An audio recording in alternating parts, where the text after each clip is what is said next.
If you're currently using Discord and you are basically planning to boost your Discord or pay for whatever it is that you need to pay for within Discord, then you'll need to add a payment method. And in this video, I'm going to walk you through step by step how to add a payment method on Discord. So once you're inside the Discord, guys, just simple look for the user settings in the lower left hand side and click there.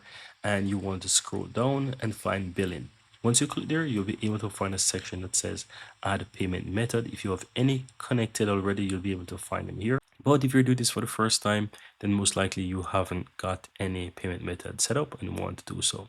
So simple click on add payment method. You can choose between a card, PayPal, Google Pay, and even your PaySafe card. So let's say I want to do it for a card. I can click that and I can just basically fill in the details here. Once it is done, go ahead and click next, proceed, and once this is completed, you'll be able to find that card added here, or your PayPal or your PaySafe card added on the year. And that's it. Very easy and very simple.